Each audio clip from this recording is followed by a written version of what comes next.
যে 4 প্রকার প্রাণীকে হত্যা করা ইসলামে নিষিদ্ধ, আর এই 4 প্রকার প্রাণীকে হত্যা করলে আপনার জীবনে অনেক বড় বিপদ নেমে আসতে পারে। চলুন জেনে নিই কোন সকল প্রাণী সেগুলো। নাম্বার 1, ব্যাঙ। ব্যাঙ হত্যার ব্যাপারে ইসলামে নিষেধাজ্ঞা রয়েছে। ব্যাঙ এমন একটি প্রাণী যা আধুনিক বিজ্ঞান উন্নত হওয়ার সাথে সাথে তার সকল ভালো ধরনের গুণাগুণ আমাদের সামনে আসছে এবং জানতে পারছি এরা প্রাকৃতিক ভারসাম্য রক্ষার পাশাপাশি জমির উর্বরতা বাড়ায়, ফসলের জন্য ক্ষতিকারক পোকামাকড় খেয়ে ফসলের সুরক্ষা দেয়। ব্যাঙের কল্যাণে জমিতে অতিরিক্ত কীটনাশক নিতে হয় না। ব্যাঙ নানা আকৃতি প্রকৃতির হয় এবং ভূমিকম্পের পূর্বাভাস ব্যাঙ দিয়ে থাকে। ভূমিকম্পের পূর্বাভাস বর্তমান বিজ্ঞানের উন্নত সকল যন্ত্র আগাম দিতে ভুল করলেও কোলহা ব্যাঙ ঠিকই দিতে পারে।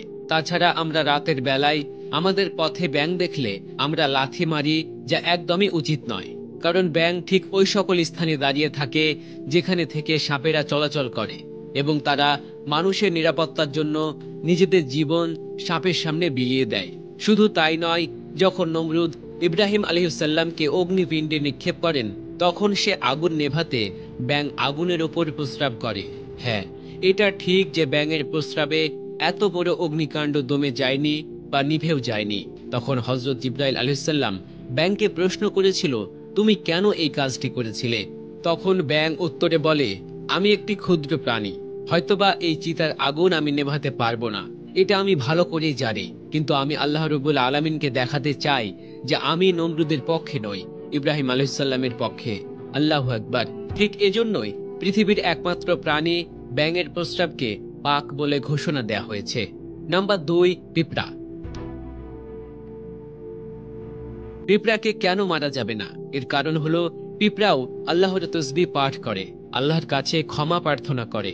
রাসূলুল্লাহ সাল্লাল্লাহু আলাইহি সাল্লাম বলেছেন, তোমাদের সাধারণ ব্যক্তিদের উপর আমার যতখানি মর্যাদা আছে সেটা একজন আলেমের মর্যাদা।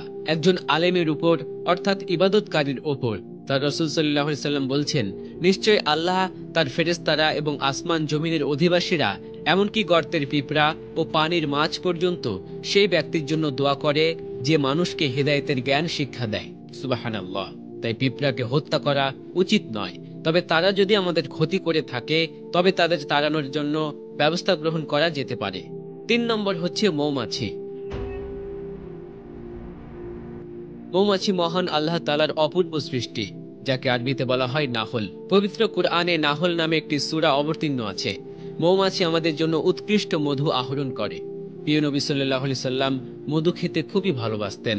নাম্বার 4, হুদহুদ পাখি। আমাদের দেশে মানুষ এটাকে মোহনচূড়া হিসেবে চেনে, যেহেতু হুদহুদ পাখির অনেক উপজাতি রয়েছে আর মধ্যপ্রাচ্যের প্রতিটি জায়গায় তা দেখতে পাওয়া যায়।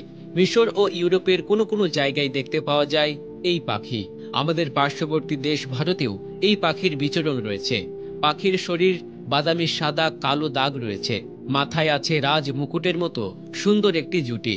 এরা ফসলের জমি থেকে পোকামাকড় খেয়ে ফসলকে বাঁচানোর জন্য বেশ জনপ্রিয়। বাংলাদেশে কয়েকটি প্রজাতি রয়েছে, তবে তাদের রং ও রূপ আলাদা। তাই আমরা অবশ্যই এ পাখি সহ সকল ধরনের পাখি শিকার থেকে দূরে থাকব।